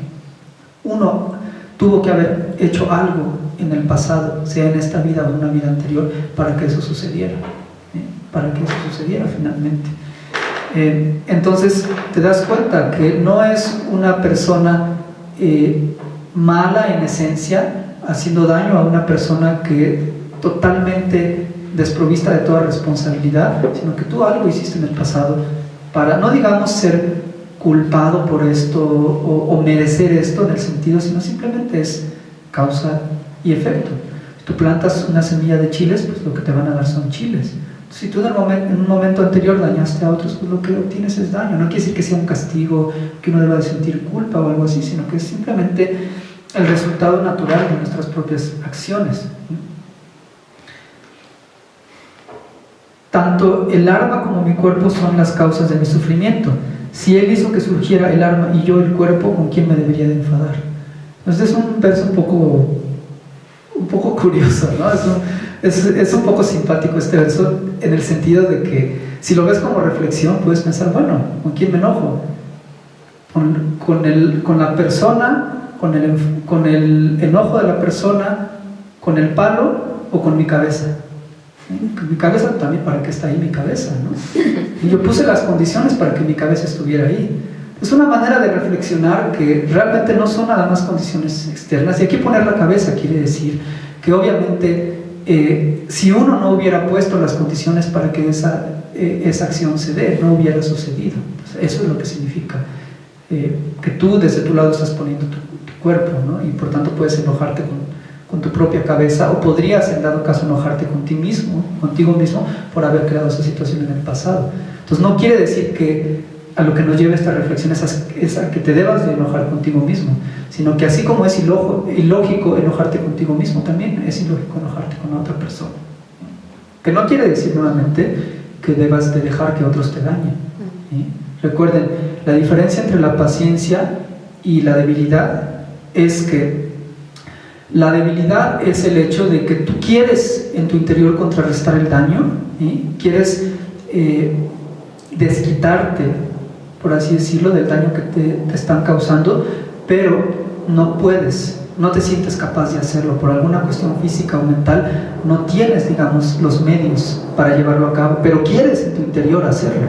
Eso es debilidad. La paciencia es al revés. Tú sabes que tienes todos los medios para contrarrestar el daño, sabes que física y mentalmente estás preparado para contrarrestar el daño, pero por una fuerza interior, por una entereza espiritual o ética, decides que no es apropiado hacerlo y entonces no reaccionas de una manera negativa. Sí puedes reaccionar, incluso puedes tal vez denunciar a una persona. Por ejemplo, la paciencia no quiere decir que si una persona está dañando a otros, está robando o está violando, por ejemplo, que vas a decir, no, pues hay que tener paciencia, está controlado por sus emociones negativas. No, paciencia quiere decir que incluso puedes denunciar a esa persona y la van a tener que meter a la cárcel, pero no con odio, no con resentimiento, no para que se pudra allá adentro, no para que ojalá que le hagan lo mismo. No, con una responsabilidad de que pues lo vas a tener que denunciar para que no dañe a otros, no se dañe a sí mismo, pero no con esa mente negativa, sino para proteger a otros, protegerlo a sí mismo también. Entonces eso sería paciencia y no necesariamente implica una actitud ni de pasividad, pero tampoco quiere decir que el actuar tenga que ser acompañada por el odio, por el resentimiento, ¿sí? Entonces, continuando en esta reflexión, ¿sí? Continuando en esta reflexión, vamos a avanzar un poquito.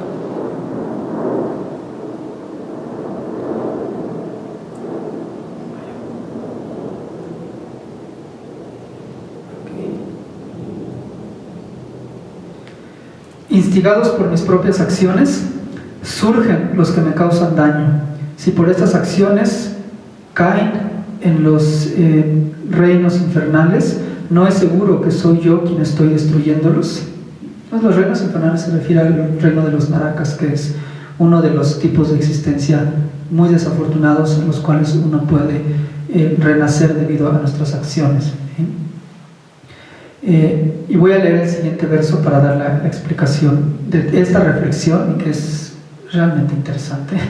Dependiendo de ellos, purifico muchas negatividades al aceptar pacientemente los daños que me causan, pero dependiendo de mí, ellos caen en un dolor infernal durante muchísimo tiempo. Entonces, si yo les estoy causando daño y ellos me están beneficiando, ¿por qué, mente incontrolada, te enfadas de una manera tan equivocada?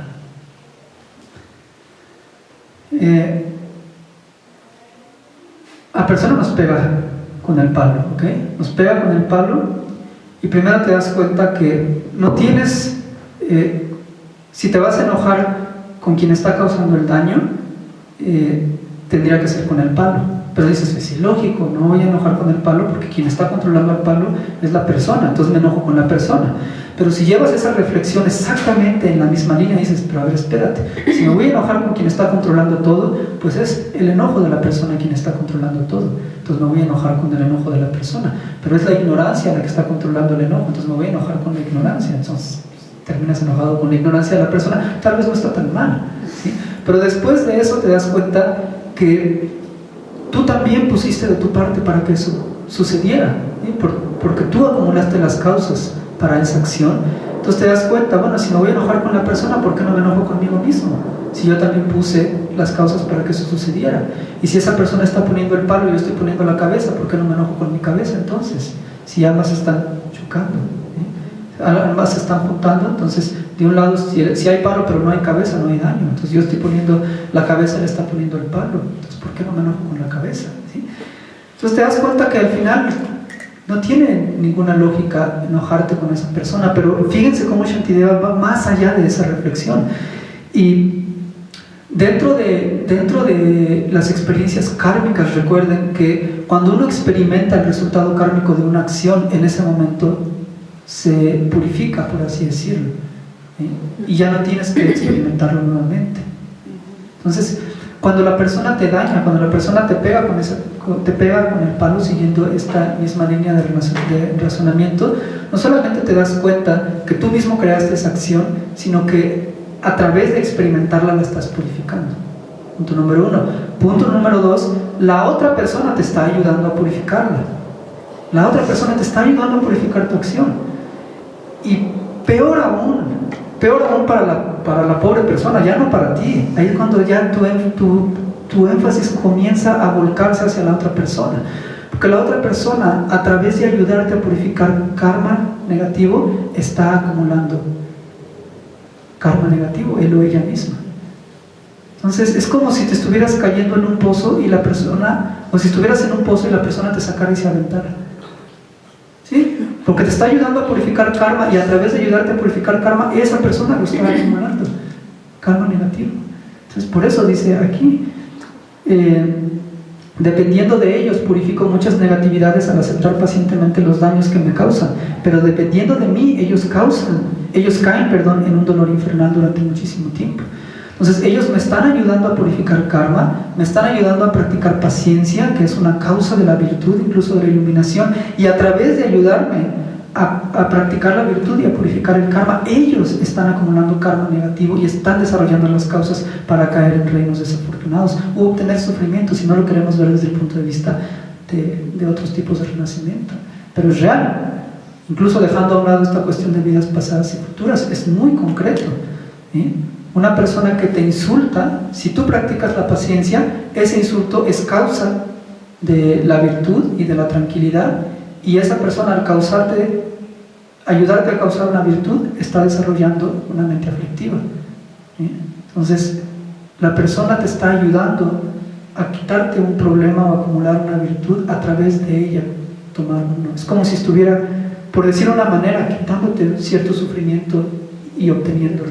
Entonces lo menos que puedes hacer es tener una actitud negativa con esa persona. lo menos que puedes hacer.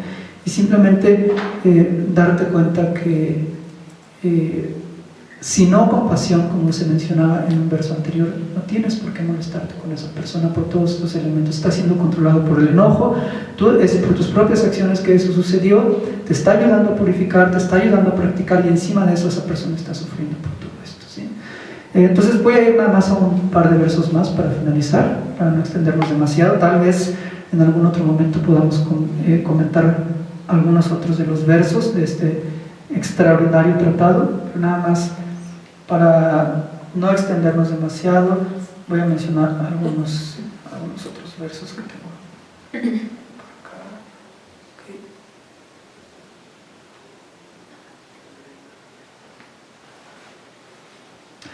Por lo tanto, como un tesoro que aparece en mi casa, sin esfuerzo por mi parte para obtenerlo, debería estar feliz de tener un enemigo, porque me ayuda en mi conducta del despertar. Entonces, no se trata de ir con esta persona y regalarle flores o mandarle un regalo y decir muchas gracias por haberme pegado en la cabeza, no sabes cuánto te lo agradezco, que me ayudaste a entender y a practicar. Esta persona, ¿qué le pasa? ¿No? Te va a dar otro, ¿no? Pero sí, en nuestro interior darnos cuenta que finalmente podemos sacar algo positivo de esta experiencia y decir, esto me está fortaleciendo, ¿sí? Me está fortaleciendo. Y como dice Shantideva también en uno de estos versos, si todos fueran como los doctores, o digamos, no todos los doctores son así desafortunadamente, pero si todos fueran como los doctores que realmente quieren beneficiarnos todo el tiempo, no podríamos practicar la paciencia. Por eso en el monasterio, en los años que viví, es muy difícil practicar la paciencia. Casi vas con uno de tus compañeros y moléstame un rato, ¿no? ¿Cuándo voy a perfeccionar la paciencia? La paciencia es una de las 6 paramitas, de las 6 perfecciones que necesitas para alcanzar la iluminación. ¿Y cómo vas a desarrollar la paciencia si no tienes a alguien que te ayude a desarrollar la paciencia? En el monasterio es difícil a veces, sobre todo con personas, con situaciones del clima o del cansancio que tienes, o de enfermedades tal vez, con personas es difícil. Entonces, es gracias a esas personas que nos causan dificultades que nos podemos fortalecer y desarrollar una de las virtudes más importantes para nuestro progreso espiritual.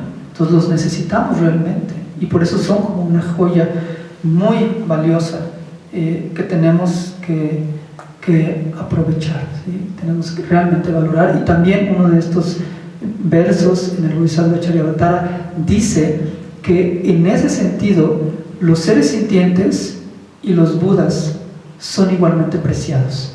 Ambos son igualmente importantes para nuestra iluminación. Hay quienes dicen, no, yo los budas y la devoción, y parece que se van de retiro porque no quieren tener que ver nada con los seres sintientes, una especie de rechazo a los seres sintientes, o no querer involucrarse con otros, y pensando nada más en sus maestros, en sus guías espirituales, en los budas. Esa no es la manera apropiada de practicar, y nunca vamos a obtener logros espirituales de esa manera. Los seres sintientes son tan importantes para obtener la iluminación como los budas. No solamente desde el aspecto de que la compasión, el amor hacia ellos es fundamental para nuestro progreso espiritual. La bodhicitta, que es esa intención de querer alcanzar la iluminación para beneficio de todos los seres, está fundamentada no en el deseo de que quieres alcanzar la iluminación para beneficiar a los seres, sino de que para beneficiar a los seres quieres alcanzar la iluminación, lo cual no es exactamente lo mismo. La bodhicitta es con la intención de beneficiar a los seres, observar la iluminación como tu meta. Pero también desde la perspectiva de que gracias a ellos desarrollamos paciencia, generosidad. ¿Con quién vas a desarrollar generosidad si no hay seres sintientes? ¿Con quién vas a desarrollar paciencia? ¿Con quién vas a desarrollar disciplina ética, que se refiere a refrenar nuestras acciones que dañan a otros? Los seres sintientes son tan valiosos como los budas, y por tanto un objeto de nuestra veneración, y tenemos que verlos como algo muy valioso desde 2 perspectivas: desde el hecho de que son nuestros hermanos y hermanas, quieren ser felices y no quieren sufrir, y tenemos que ver por su felicidad también, y esta idea de solo pensar en nosotros no es apropiada, pero también dándonos cuenta que incluso para nuestro propio desarrollo espiritual son importantes, y para nuestro bienestar, incluso material también. Por favor, véanse la ropa que traen puestos, ¿de dónde surgió? ¿Espontáneamente de un loto? No, viene del esfuerzo de muchas personas, de muchos seres. Viene del esfuerzo de muchos seres.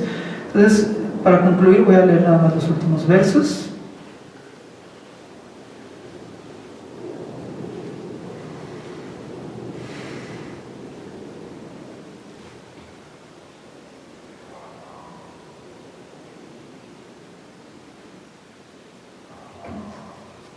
Complacer a los seres sintientes deleita a los tathagatas, es decir, a los budas, y también logra mi propio objetivo de manera perfecta. Además, elimina el dolor y el sufrimiento del universo, por lo tanto, debería practicarlo siempre.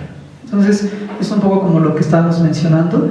La mejor manera de complacer a los budas es a través de beneficiar y practicar por los seres sintientes, ¿sí? ¿Qué es lo mejor que puedes hacer por una madre? Cuidar a sus hijos. ¿Es verdad? ¿Qué es lo mejor que puedes hacer por una madre o un padre? El proteger y el ser paciente con sus hijos. Lo mejor que puedes hacer por los budas, más allá de una velita o poner los tazones de agua, una postración, es el amar y proteger a los seres sintientes que son como sus hijos. Es lo mejor. Entonces, la mejor manera de honrar a los budas es a través de tener una actitud positiva con los seres sintientes. Y esto es la causa de la felicidad de todos, temporal y última, tanto de nosotros como de los demás. Entonces aquí el capítulo concluye diciendo: ¿por qué no veo que mi futuro logro de la budeidad, así como la gloria, el renombre y la felicidad en esta vida, vienen todos de complacer a los seres? Entonces, no solamente de manera espiritual, la iluminación y todos estos grandes avances o logros espirituales tienen que ver con estimar y complacer a otros, sino incluso cuestiones muy prácticas de nuestra vida, como que nos vaya mejor en nuestro negocio, por ejemplo, tiene que ver con estimar a otros, ¿sí? En las compañías entrenan a la gente para que tenga un trato amable con otros. ¿Por qué? Porque eso mejora las ventas, ¿sí? Y si tú hablas a una compañía, por más molesto que estés, si están bien entrenados, por más molesto que estés porque no te pusieron el teléfono, te bloquearon el servicio, por más que los insultes, ellos siempre están pacientes y tal vez por dentro no, pero cuando menos externamente actúan de manera amable. ¿Por qué? Porque eso es bueno para su propio trabajo. Entonces, una manera sencilla de darnos cuenta que la amabilidad y el ver por otros es no solamente lo mejor que puedes hacer por los demás, sino incluso por ti mismo también es lo mejor que puedes hacer. El último verso dice: mientras esté en la existencia cíclica, la paciencia es la causa de la belleza, la salud y la buena fama. Debido a esto, viviré mucho tiempo y lograré los extensos placeres de los reyes chakra universales.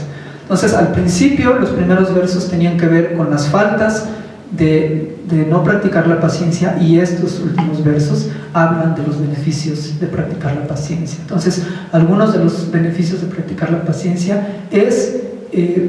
no solamente, yo diría, no solamente en la próxima vida obtener belleza y una buena apariencia, sino incluso en esta misma vida.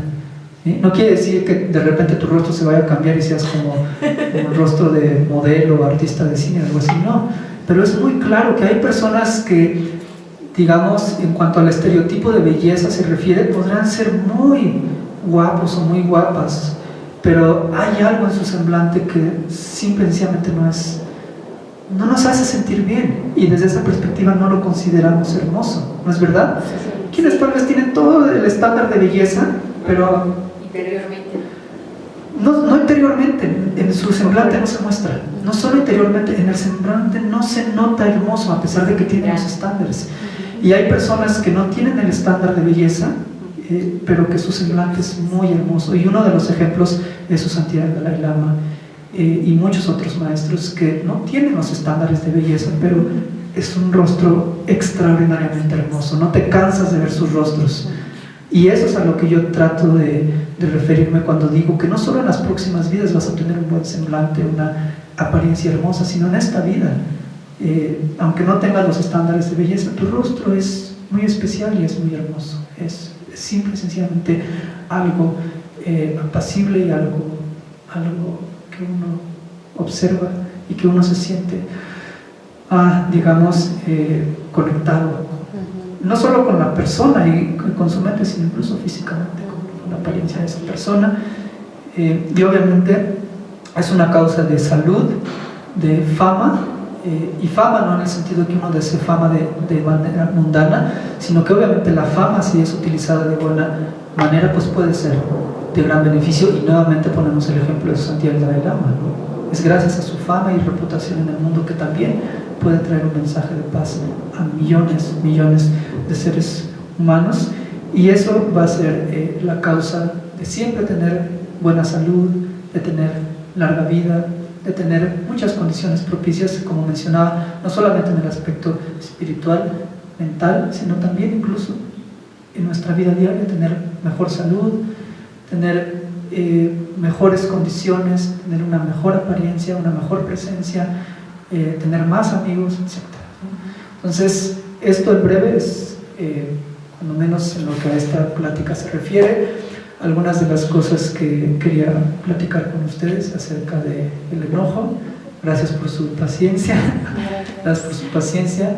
Espero no haberme extendido demasiado. Y realmente les quiero pedir que analicen todo esto, que lo reflexionen, que estudien más, y sobre todo que si vemos que esto es congruente, que tiene lógica y que se ve apropiado y positivo, lo implementemos. Y un punto muy importante a recordar es que, claro, los cambios concretos o más estables no son de un día para otro, pero si el día de hoy comenzamos a cambiar nuestra actitud un poquito, 100%, con el paso de las semanas, de los meses y de los años, es simple y sencillamente imposible no ver un resultado, ¿sí? Si estamos teniendo un buen entrenamiento, solamente es cuestión de constancia. Si tenemos una buena enseñanza, solamente es cuestión de hacerlo un poquito todos los días, como hacer ejercicio. Si todos los días haces un poquito de ejercicio, es imposible que no veas resultados. Si todos los días haces un poquito estos ejercicios de pensar más positivamente, es imposible, aunque no les guste, aunque no quieran, ni modo van a ver resultados. ¿Sí?